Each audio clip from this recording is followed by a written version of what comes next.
कौन है सलाहुद्दीन? ये आसमान से उतरा हुआ नहीं था, ये जमीन से निकला हुआ नहीं था। माँ बाप की सालेह नीयत की वजह से सलाहुद्दीन पैदा होता है। माँ बाप की जब तरबियत हो, उनकी नीयत सालेह हो, तो आज बच्चे सालेह पैदा होंगे। लोग आज, जाहिर सी बात है, एक साहब है, वो सवाल कर रहे थे, वो बयान कर रहे थे। उस बयान में एक खातून ने आकर के कहा, मौलाना आप करबला के वाकयात बहुत सुनाते हैं, करबला के वाकयात बहुत सुनाते हैं, हुसैन आजम के तज़किरे, उनके सबर, उनके इस्तिकामत, उनके जज्बे, शहादत सब बहुत सुनाते, लेकिन फिर कोई हुसैन क्यों नहीं पैदा होता? मौलाना ने अच्छा जवाब दिया। वो खातून सवाल कर रही थी, कहा हुसैन जरूर पैदा होगा, पहले फातिमा तो आए कोई। सुभान अल्लाह, सुभान अल्लाह। फातिमा होगी तो हुसैन भी आएगा। घरों के हालात जब दुरुस्त हो जाते हैं तो मेरे अजीजों, उन खानदानों में नेक व साले औलाद होती है। दरख्त बन जाने के बाद हम तरबियत की सोच रहे हैं, बिगड़े हुए माशरे को सुधारने के लिए। अब तो यहां पर कचरा निकालने के लिए हाथ नहीं, बड़े बड़े बिल्डोजर लगाने पड़ते हैं, तब जाकर के कचरे निकलेंगे। लेकिन जो नौजवान है, मैं उनसे गुजारिश करूंगा, नीयत कर लो, साले नीयत अल्लाह की बारगाह में कि मौला मुझे तहसीन फर्ज अता फरमा, मेरी शर्मगाह की हिफाजत अता फरमा, मुझे वो नेक खातून दे जो मुझे दुनिया से हटाकर जन्नत की तरफ ले जाए, मुझे दुनिया की मोहब्बत से निकाल कर अल्लाह उसके रसूल की मोहब्बत डाले। तुम्हारी नीयतों से अल्लाह तबारक व तआला वो चीज तुम्हें अता करेगा। पहले से अगर ये सोचता है जवान, ऐसी दुल्हन मिले जो चार लोगों में खड़ा करूं तो लोग उसे देखते रहे, बेहया आदमी, दयूस आदमी जो अपनी औरत का मुजाहरा कराना चाहता है, शादी इसलिए करना चाहता है कि चार लोगों में उसकी खूबसूरती दिखाए, उस शख्स के बारे में मेरे आका फरमाते वो जहन्नमी है, वो जहन्नमी है, वो जहन्नमी है। 3 बार फरमाया। पूछा कौन? हुजूर फरमाते हैं जो अपनी, जिसकी औरत उसके शोहर के बगैर बेपर्दा बाहर निकलती, या जो मर्द अपनी औरत को आजाद घुमाता है, उसके बारे में कहा गया वो दयूस है, जहन्नमी। तुम्हारी नीयतें साले हो, तुम्हारी नीयतें पाकीज़ा हो तो औलाद भी आएगी। और मुआशरे में इस्लाह के लिए हमें मास्टर प्लानिंग की जरूरत है। यही मैं कहना चाहता हूं, आज बीज बो, फसल तुम्हारी नस्ल निकालेगी और अच्छी उम्दा फसल देखेगी। और इस मुआशरे के बिगड़े हुए हालात को मेरे अजीजों मिलकर के सही किया जा सकता है। नशे के मुतालिक मुझे बड़ी अजीब कुफ्त महसूस होती है। क्यों? तुम किस नशे में आज डूबे हुए हो? कौन सा है ये नशा?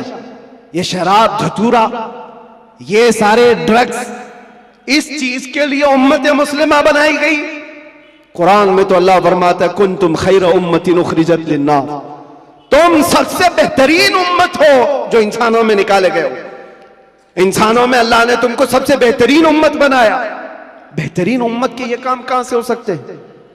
बड़े बड़े ड्रग डीलर, खरीदने वाले भी, बेचने वाले भी, करने वाले भी, दीदा व दानिस्ता दुनिया ने तुम्हें इस काम पर लगाया है जानबूझ करके, क्योंकि मुझे पता है, मैं वो सारी मंजिलें तय करके आया हूं, सारी चीजें देख करके आया हूं, कहां से ये लीक होता है, कहां से ये सारी चीजें आती, कौन कौन लोग सपोर्ट करते हैं, कौन कौन लोग खड़ा करते हैं, पैसे कौन देता है, माल कौन देता है, बचाता कौन है, ये सब पता है।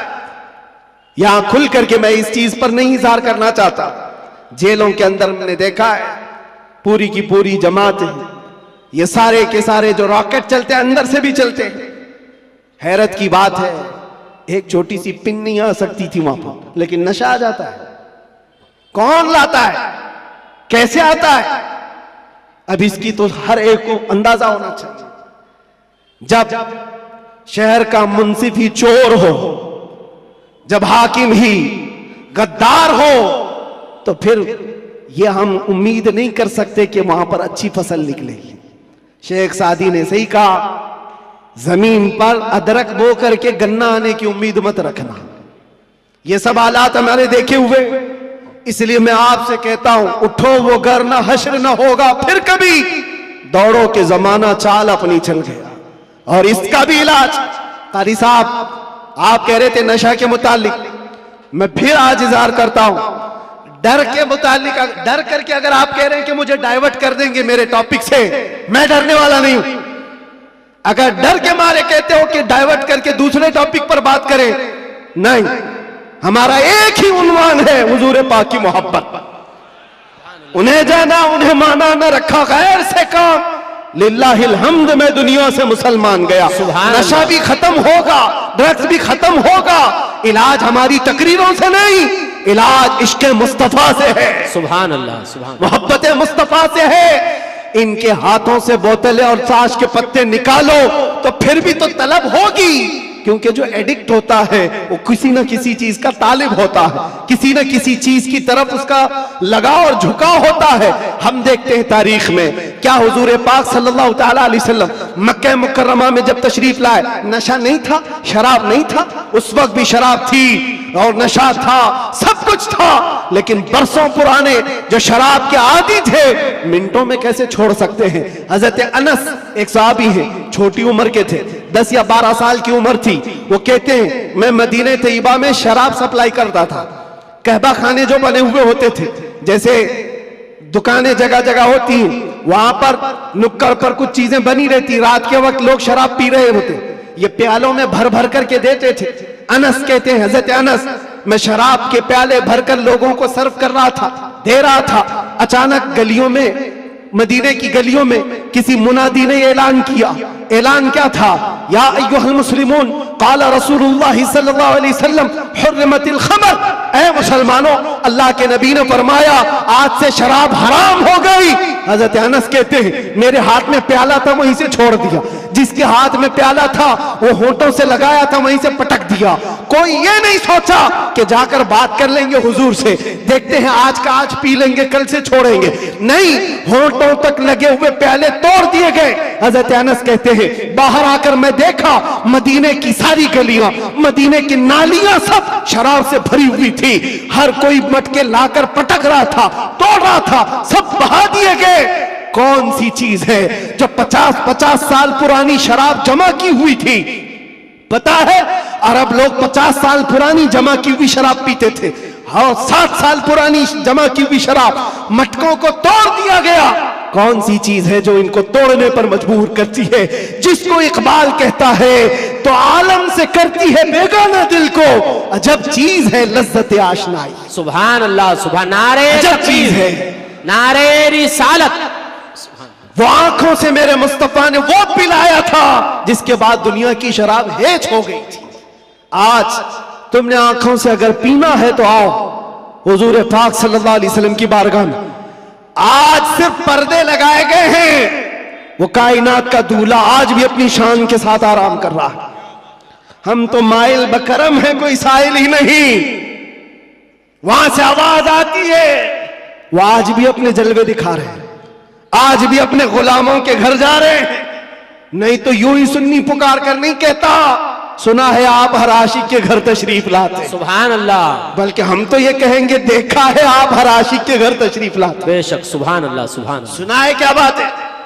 देखा है आप हर आशिक के घर तशरीफ लाते हैं।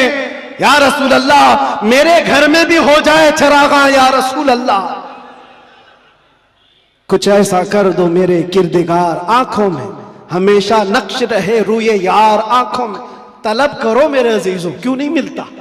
अगर रब्बे जुल जलाल की बारगाह में तड़प करके मांगा होता कुछ ऐसा कर दे मेरे किरदगार, आंखों में हमेशा नक्श रहे रूए यार, आंखों में उन्हें न देखा तो किस काम की है ये आंखें कि देखने की है सारी बहार आंखों में। हमने देखा है मेरे अजीजों अपनी जिंदगी में, जब हमारा दिल ज्यादा टूट जाता है आमिना कलाल संभालने के लिए तशरीफ लाता। सुभान अल्लाह, सुभान अल्लाह। और फिर अंदाजा होता है सहाबा ने अपनी तमाम तर वो सारी आदतों को कैसे खत्म किया था। वो एक दीदार रसूल से, वो एक जियारत मुस्तफा से सब कुछ तोड़ दिया था, सब कुछ छोड़ दिया था।